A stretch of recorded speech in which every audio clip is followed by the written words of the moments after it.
पाकिस्तानी सेना प्रमुख जनरल आसिम मुनीर, एक नाम जो आज भारत और पाकिस्तान के बीच तनाव की आग में केंद्र में है। पहलगाम आतंकी हमले के बाद भारत के सख्त रुख से डरा ये जनरल कहां कहां मदद की भीख मांग रहा है, कैसे धर्म के नाम पर जिहादी एजेंडा फैला रहा है और भारत के खिलाफ साजिशों का मास्टरमाइंड कैसे बना, आइए खोलते हैं इस कहानी के काले पन्ने। 22 अप्रैल 2025 पहलगाम में 26 पर्यटकों की हत्या, भारत ने ठहराया पाकिस्तान को जिम्मेदार। पहलगाम में हुए आतंकी हमले ने पूरी दुनिया को हिलाकर रख दिया। 26 मासूम पर्यटकों की हत्या के पीछे भारत ने पाकिस्तान को जिम्मेदार ठहराया और सारा ध्यान गया जनरल आसिम मुनीर पर। Government stance on Kashmir is absolutely clear. It was our jugular vein. It is our jugular vein. We will not forget it, and we will not leave our Kashmiri brethren in their heroic struggle, what they are waging against the Indian occupation. जिन्हें इस हमले का mastermind माना जा रहा है, लेकिन भारत के जवाबी एक्शन से डरा ये जनरल अब क्या कर रहा है। पहलगाम हमले के बाद भारत ने कड़ा रुख अपनाया, इंडस वाटर ट्रीटी को निलंबित कर दिया, पाकिस्तानी नागरिकों के वीजा रद्द किए और एलओसी पर सैन्य तैनाती बढ़ा दी। पाकिस्तानी सूत्रों के मुताबिक आसिम मुनीर और उनकी सेना भारत के सैन्य जवाब से खौफ में है।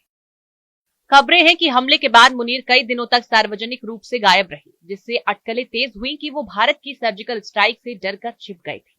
भारत के बढ़ते दबाव से घबराए आसिम मुनीर और पाकिस्तानी सरकार ने दुनिया भर से मदद मांगनी शुरू कर दी। पाकिस्तानी पीएम शहबाज शरीफ ने अमेरिकी विदेश मंत्री मार्को रूबियो से फोन पर बात की, जिसमें उन्होंने भारत की जिम्मेदारी से काम करने की सलाह देने को कहा। संयुक्त राष्ट्र की महासचिव एंटोनियो गुटेरेस से भी तनाव कम करने की अपील की गई है, लेकिन सबसे ज्यादा निर्भरता है चीन पर, जो पाकिस्तान का सदाबहार दोस्त है। सूत्रों का कहना है कि मुनीर ने सीपीईसी और सैन्य सहायता के लिए चीन से गुप्त मुलाकातें की, लेकिन कोई खास मदद इंटरनेशनल फोरम से पाकिस्तान हासिल नहीं कर सकता है। Well, our forefathers, they thought that we are different from the Hindus in every possible aspect of life. Our religion is different. Our customs are different. Our traditions are different. Our thoughts are different. Our ambitions are different. That was the foundation of the two-nation theory that was laid there. That we are two nations. We are not one nation. जबकि दुनिया भर के देशों ने भारत का समर्थन जताया। आसिम मुनीर की असल पहचान है उसका जिहादी एजेंडा। 15 अप्रैल को इस्लामाबाद में दी गई भड़काऊ स्पीच से टू नेशन थ्योरी का जिक्र किया और मुसलमानों को हिंदुओं के खिलाफ भड़काया। फरवरी में मुजफ्फराबाद में आसिम मुनीर ने कहा कि जिहाद और आस्था के दम पर मुस्लिम हमेशा जीतेंगे। माना जा रहा है कि इस बीच स्पीच ने पहलगाम हमले के लिए आतंकियों को उकसाया। मुनीर की कट्टर धार्मिक पृष्ठभूमि भी ये सब सवालों को पुख्ता करती है।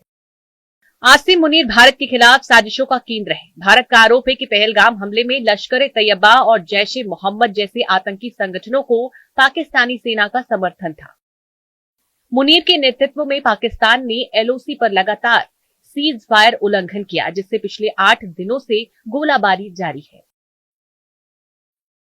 खबरें हैं कि हाफिज सईद और मसूद अजहर जैसे आतंकियों को आईएसआई और मुनीर ने सुरक्षित ठिकानों पर छिपाया है। अब भारत के एक्शन से कांपता ये जनरल आखिर क्या कदम उठाता है, ये देखने वाली बात होगी। Bureau report, news 8।